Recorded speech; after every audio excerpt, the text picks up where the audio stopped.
to be a part of that whole Virginia movement, when Timbaland and the Neptunes and Missy had kind of rose to prominence, was amazing, because I feel like they had taken on the baton and kept going, you know what I mean?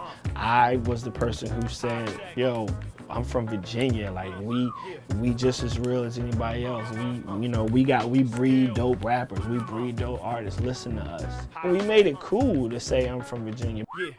You know, to get those accolades and to be on magazine covers and awards and Grammys. And it's amazing. They can take whatever they want to take from me. They can never take that away from me. To be speaking with MC Lyte at a hip hop summit at VCU is, I still don't believe it. Like, I don't know, I guess it's full circle for me. When I started, I felt like Virginia needed a voice. I wanted to be that voice.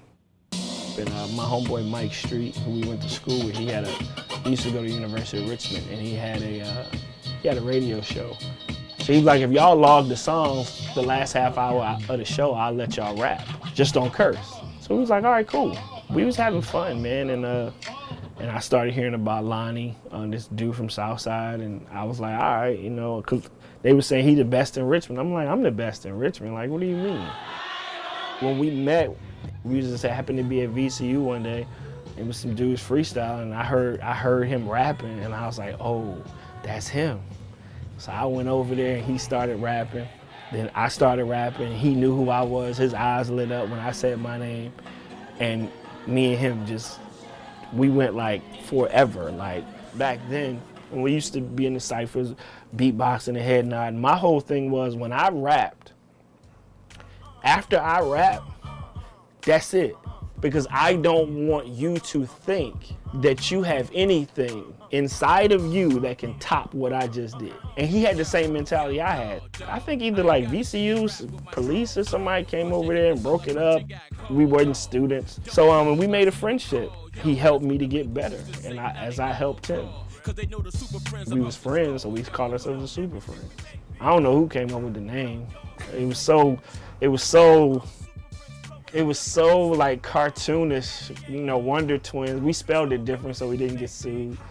But yeah, that's how it started. Steel sharpens steel, so I wanted to have people around me that made me better.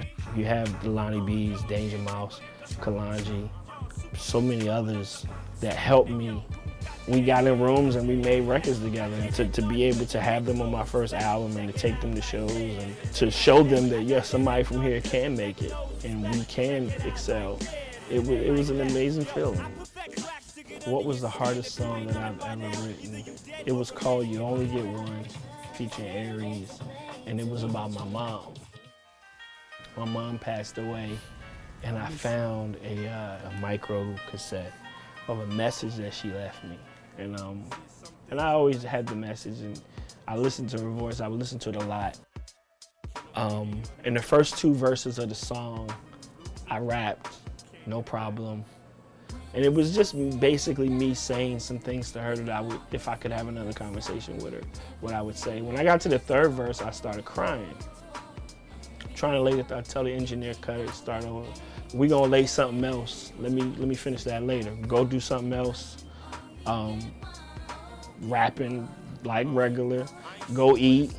Come back. All right, let me try the third verse again on You Only Get One. Tried the verse again. Started crying. So I'm like, okay, maybe this is not meant to be changed. So let me just see if I can finish it. Finished it. Cried throughout it. So I'm rapping as I'm crying. And I listen to the song. When I hear the song, the first two verses are fine. The third verse, I'm actually crying as I'm saying it. So every time I hear the third verse of the song, I cry. And Lonnie B plays the song every Mother's Day on the radio in his Mother's Day mix, because he said it's probably one of the most important songs I've ever made. And every time I listen to it, I cry. So that was the hardest song I've ever had to record and still listen to this day. Hard song to listen to.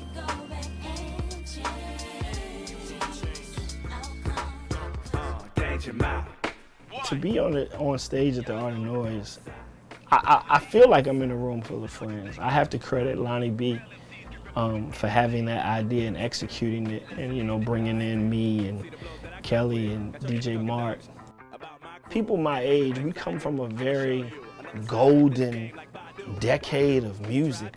We felt like it was a void in the city. It was so many people going out First Friday, still acting young.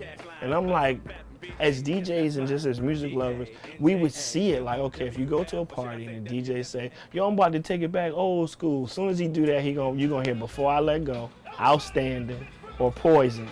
So I'm like, cool. So Poison was a hit. It was huge for BBD. It was huge in the 90s. But I'm like, so don't nobody want to hear Do Me Baby? Don't nobody want to hear I Thought It Was Me?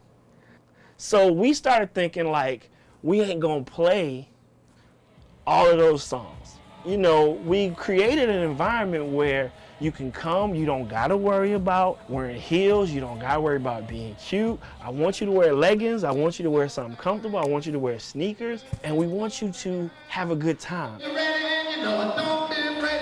If the spirit of hip hop could materialize itself into a person that I could talk to or have a conversation with, first thing I would say is, do you want to drink? Are you comfortable? I will probably talk its head off in praising it for changing my life, for making so many of us being able to provide for our families and have another avenue of expressing ourselves. But man, wow, thank you. I could never repay you for what you give me, never. Y'all feeling good tonight? Hands up. Yeah. We're gonna celebrate our own tonight. This is Super Duper.